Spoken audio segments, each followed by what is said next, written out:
Morning everyone. I wanted to record a little explainer video for the Flexible Furlough Scheme that was obviously announced on Friday evening. There will obviously need to be further videos and Q&As regarding the other elements of Rishi's announcements, but I thought we'd just focus on July's news first, because obviously that was the big headlines that obviously you'd be able to take part in a flexible furlough arrangement from as early as the 1st of July, which wasn't obviously expected. So my plans for today's session are as follows: that by the end of the session I want you to be able to explain the key features of the Flexible Furlough Scheme and also recognise how it might work for you. So first of all, the Chancellor announced Friday night that from the 1st of July the initial phase of the job retention scheme is going to end, and we're going to enter a new phase that is flexible furlough stage. And so basically, to enable that to happen, he talked about obviously people needing to be in the system in June in order to be able to participate in flexible furlough in July. Now, the new flexible furlough scheme will allow firms to have their full-time staff working on a part-time basis and being part furloughed and part working during the same week, which sounds really good. Obviously he gave an example of a full-time member of staff. It could be a part-time member of staff that just works mornings. You can have them in for 3 mornings in the week and furlough them for 2. Now let's talk about the significance of the 10th of June, because I know for many people that was not particularly explained by Rishi during the press conference, but it's a bit more detail is available via the guidance now, so I just want to explain that bit to you. Basically, the scheme has to close in its current format, and that's what they're intending to do at the end of June, so in a month's time. So if you haven't furloughed somebody, so if somebody hasn't had their name entered into the HMRC portal by June, they're not going to be able to take part in flexible furlough in July. And this is because obviously flexible furlough is going to be more open to abuse than the current scheme, because it's going to be easier for employers perhaps to be claiming for days when somebody worked rather than was furloughed.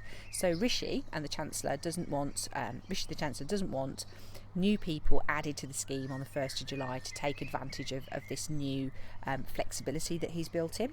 So if you haven't furloughed somebody but you wish them to be able to take part in flexible furlough after the 1st of July, you do need to furlough them in June. And in the current scheme they need to be furloughed for 3 weeks in order for you to be able to make a claim, so you'll have to furlough them by the 10th of June.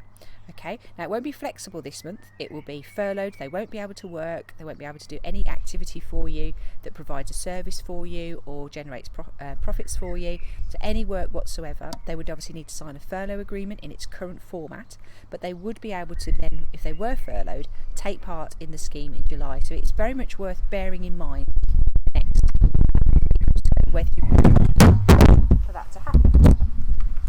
Whether you wish for that to happen. Right, so how might the Flexible Furlough Scheme work? So, ABC Nurseries, they decide to reopen on the 1st of July. They're going to open for 3 days, Monday, Tuesday and Wednesday, to meet the demand from their parents, and they decide to keep some of their team furloughed. There could be multiple reasons for that, including shielding, childcare, out of the country, lots of different reasons. They decide to bring some of their team, their full-time team, back, and they furlough them on a Thursday and a Friday when they're not working, and that suits the nursery and it suits the employees. How also might this work? Well, ABC Toy Shop, they decide to reopen on the 1st of July as well. They're open 7 days a week as a shop with differing hours between obviously the retail hours of 10 till 4 on a Sunday and 9 till 5 on a Monday to Saturday. They've obviously got a mixture of staff who are full-time and part-time, but they decide that they have their part-time staff obviously don't need to necessarily change, because they'll either be furloughed or they'll be working. They won't need to necessarily mess around with those. But their full-time staff, they decide obviously they've got some need for them but not a need for them all week, and so they could furlough them some of the week and have them working some of the week as per a rota. You are going to need to have amazing records to take part in flexible furlough, that is for sure. Staff are easily going to get confused as to what days that they're working at 100%, and 100% means, we believe, 100% pay for July. So if they've had a national minimum wage increase, then that's going to be impacted. And which days are they going to be at 80% based on the rules of the scheme when it opened in March. So if you remember rightly, 80% was based on their salary as of the 28th of February, or an average of their variable earnings between the 1st of April and March 31st, 2020. So it's, very much a, shall we say, confusing for people. And if staff are confused about their wages, then often that creates a lot of queries and a lot of time and effort for management to be able to address those queries. If you're going to be asking people to take holiday when you're operating a flexible furlough scheme, that's going to get more complicated. So where staff have been asked to take holidays and where you've approached us regarding guidance over that, we've always advised that you block staff holiday into blocks of at least a week. So you might be asking staff to take a week's holiday in June, and you would give them 2 weeks notice in order for them to do that.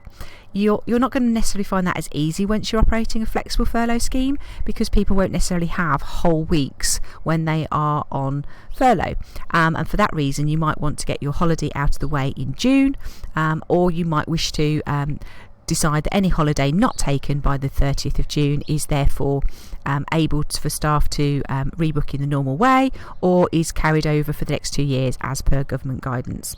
The HMRC are very much going to audit employers over all of the furlough scheme, all of the job retention scheme.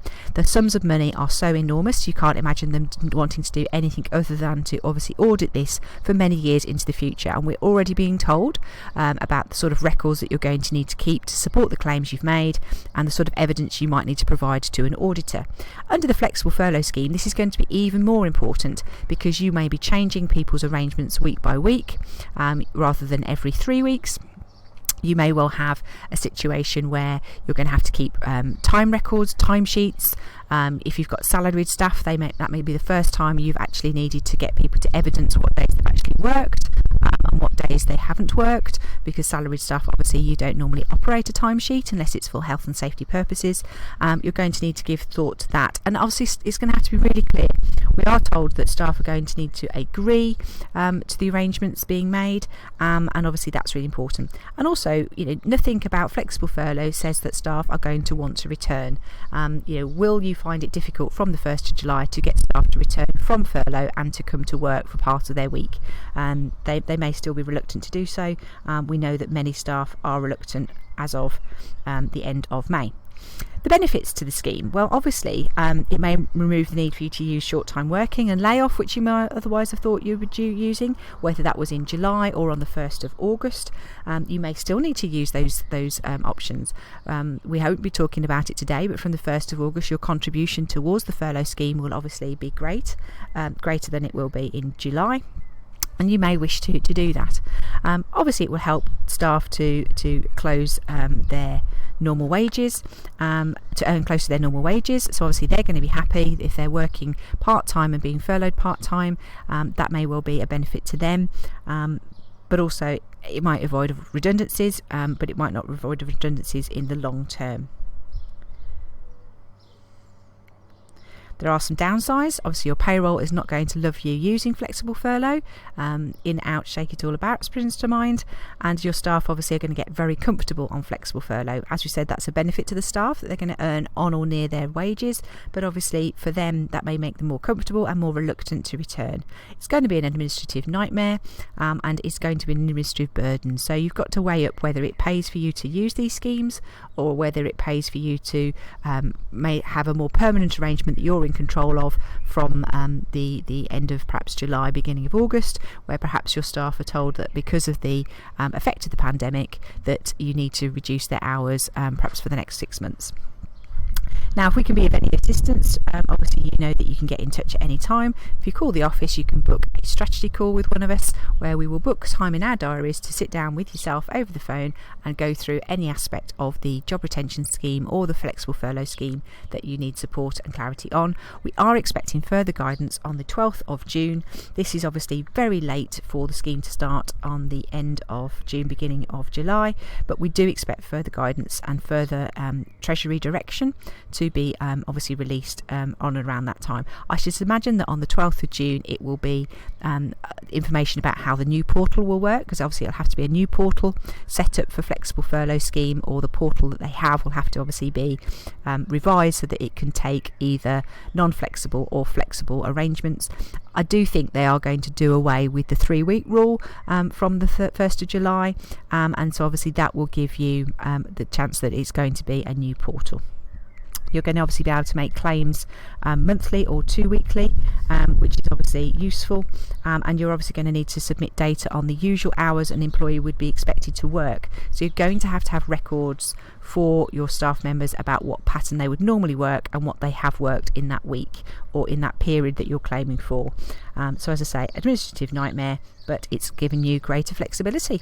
So thanks for that, Rishi, and thanks to everybody, and I hope you found this useful.